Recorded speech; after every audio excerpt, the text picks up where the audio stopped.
So hey guys, Stan here from Rocky Creek.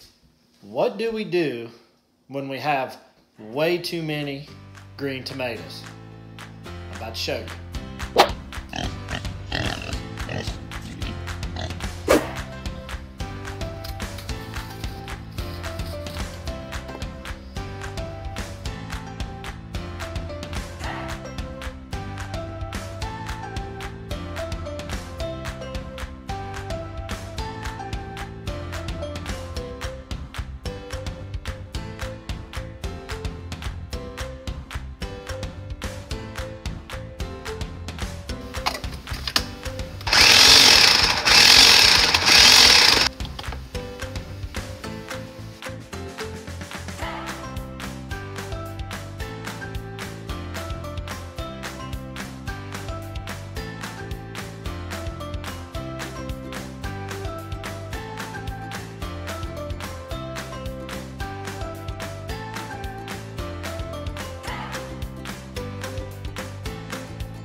So hey guys, Stan here.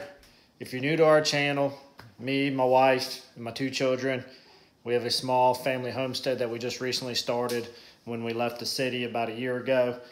We have just over 3 acres here, and we're trying to raise as much food on our own as we can. But today, we just have a lot of green tomatoes because we're having to pull them sometimes before they split. And so what can we do with those other than fried green tomatoes, which is like the country staple? Well, I'm about to show you because we're going to make a version of Salsa Verde. Although, yeah, that typically is tomatillos. I guess is how you say it. I'm going to show you a way you can do it, though, with those green tomatoes, and it'll be just as good. If y'all can't tell, I haven't shaved in a little while because I've been out of work for about a week. That's because I'm playing daddy daycare here with my little buddy here because the wife had to start prepping back for the school year. So I took the week off.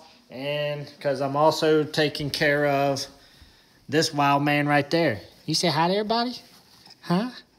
You gonna smile? You give him a little smile? No, just a little grunt? Yeah. He's at this phase where he's trying so hard to roll over right now. So yeah, I'm gonna stay home with these guys, get a little taste of stay-at-home dad life. Although it ain't gonna last long because I'll be back at work come next week. So let me show you what we need to be able to make the Salsa Verde. So I'm trying to double the recipe. But the original recipe, though, is you need 7 cups of green tomatoes. I don't know if that's quite 14. We're just going to see where it gets us. The recipe calls for all red onion. I'm not a huge red onion fan, but I went ahead and did 2 small red onions and 1 larger Vidalia onion or sweet onion. This is 10 jalapenos from our garden that has been minced up. This is, I believe it's a ½ cup of cilantro that you need, and I ran it through the food processor, but that's fresh cilantro. And then we also have, it calls for 2 cloves of garlic. Well, some of my cloves are pretty small because they're organic, so I did 5 cloves of garlic. Can't ever have too much garlic. And then right here is a combination of cumin, oregano, and black pepper and Himalayan pink salt. And then right here is a cup of lime juice. Don't worry about keeping up with all the measurements. I'm going to put what the basic recipe is down in the description box below. Let me show you how we're going to do this, and we're going to go from there. He just did a big yell. You trying to talk to everybody? You just back here just making all kinds of noises, aren't you? All right, so for the first step, we need to add the tomatoes, the onions, the peppers, the garlic, and the lime juice to a large stock pot and bring it up to a boil.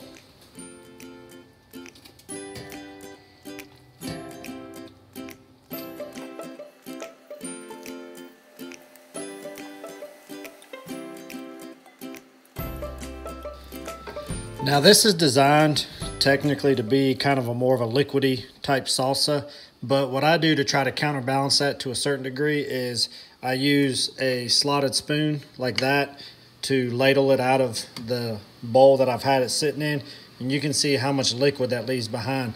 There's still going to be quite a bit of liquid created when this boils, but I think that I found that helps out a little bit better if you like a little bit of a thicker consistency. So now let me get the rest of the ingredients added so we can get it up to a boil.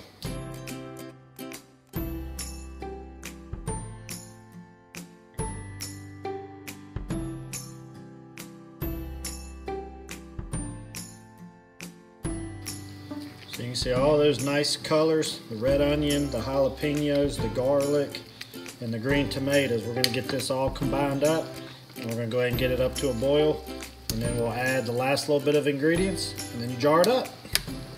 So real quick, while I'm bringing this up to a boil, I forgot to mention, with your tomatoes, you do need to get the skins off of them before cutting them up real finely for the salsa. We did actually 2 methods on this. Those tomatoes that were newly picked and were very firm or smaller, we actually just peeled them straight up so that they would be as fresh as possible. The ones that were kind of larger, maybe funky shaped, that you couldn't peel them very good, or they were already starting to soften, we went ahead and did, I don't know if you call it like a flash boil or whatever, kind of like you would do red tomatoes, where we dropped them in boiling water for only like a minute or 2. As soon as those skins started to split, we dropped them into cold water, and it makes it peel off super easy. So yes, be sure to get the skins off your tomatoes before you dice them up for the recipe. But now, this is up to a rolling boil, so now we're gonna add the last bit of ingredients, and we're gonna be only a few minutes away from getting it jarred up. So now that that's starting to come to a rolling boil though, we're gonna go ahead and we're gonna add in our cilantro. And we also need to add in the seasonings with the cumin, black pepper, oregano, and salt. We're going to get all that incorporated in, and then we're going to reduce the heat down to about a simmer. I'm going to put it down to about medium-low, because what I want to get is I just want a good simmer. And once I get that going, I'm going to time it for about 5 minutes to get it good and heated all the way through. And while I'm waiting on that, I'm going to finish getting my jars out of the pot where they've been sterilizing, and get these things ready to get packed up so we can have the salsa ready.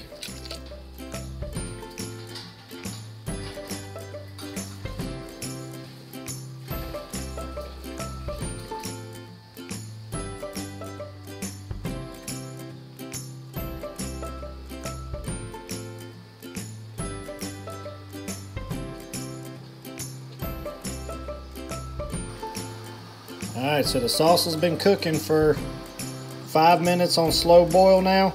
Now we're gonna go ahead and get it ladled in these jars.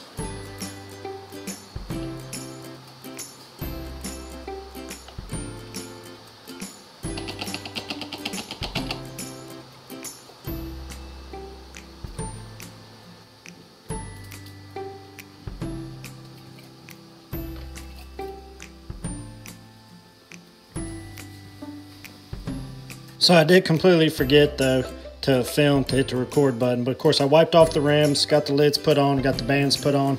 But now we're gonna go ahead and get these dropped into the water bath canner, and they're gonna need to go ahead and water bath can for 20 minutes once it comes to a full rolling boil. So let's get those dropped in.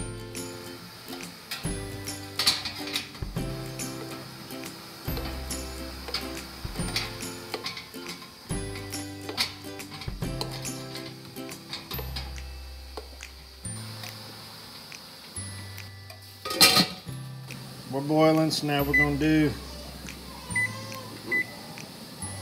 20 minutes. So while the 20 minutes boil time's going on, you know, y'all don't get to see little man here very often. So as you can see, little sister, well, big sister, is just eating them alive, aren't you? Yeah. Do you enjoy having a brother? Yeah. So things have been a little crazy here at the homestead, but you know, it's such a blessing to have this little guy, and it just makes creating our own food even more important now, because now we can try to feed this guy, and who knows, maybe we'll start trying to do some of our own baby food. So if any of y'all have good baby food recipes that y'all have used before for your kids, send those my way, and I'll probably definitely put them to use. So let's give this thing a little bit more time, and we'll be able to pull these jars out and see how they came out. Hi.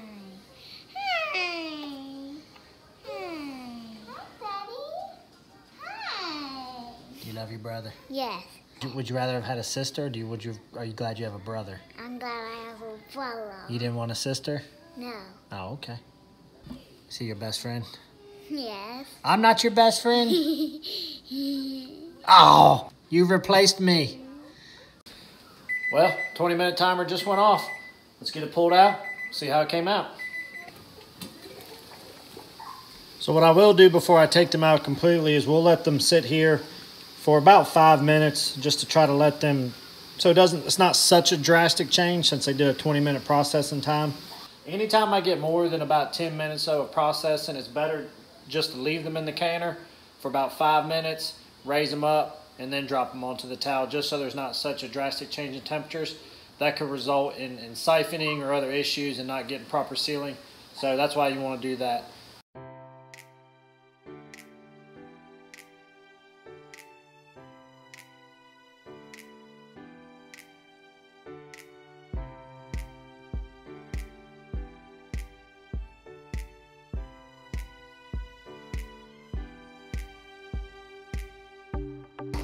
So there it is, 8 pints of Salsa Verde using extra green tomatoes that we have here at the garden.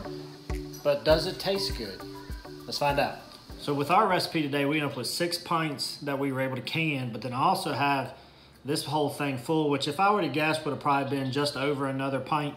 Now, it's not all the way cooled down. I just put it in the refrigerator for what, 30 or so minutes it took to process everything else. And here I done made Salsa Verde and I ain't got tortilla chips on me. So I'm just gonna use a good old cracker here and I'm gonna put some on there. As you can see, it's got a decent consistency to it. Now there is a lot of liquid down in here if you really try. But getting off all that water in the beginning seems to help it out a whole lot. So I'm just gonna put me a big old dabble on there. No, that's huge. It's really good. I get a lot of lime flavor. That lime really makes it good and makes it fresh. She's not a big salsa eater. And she said, Dad, am I gonna have to try it? So I'm not making her. I just asked her if she wanted to and she said, I guess. So, you wanna try it? Yes. You sure? Yes. You wanna try it just on the spoon or on the cracker? On the cracker. On the cracker, okay. Me and Mama snack it all. All right, put her a little bit right there. Snacky. All right. Don't make a huge mess. Mmm. Is it good? Mhm. I like it. To me, it tastes like lime. You think it's good? Mhm. You gotta be honest. If you don't like it, tell me you don't like it. Good. So you do like it. Hey, it's kid approved. No, this definitely came out really, really well. A little tiny hint of onion, a little of that cumin, good bit of lime flavor, definitely fresh tasting. So, guys, if you have abundance of green tomatoes in our area, I think, talking to a lot of people in our area, a lot of people growing tomatoes ran into the same issue that I did, which I think our problem was we had, you know, like I said, a month and a half of 95 or so degree weather, almost 100. And when it gets too hot, the tomatoes will just like freeze up and will stop ripening. And now, you know, here we are heading into late August and a lot of our tomatoes still have yet to ripen because of that. So if you're like us though and you have that abundance of green tomatoes, give this recipe a try, the Salsa Verde. Yes, it's supposed to typically be with, I believe it's tomatillos. I don't know. I always mess up how to say it.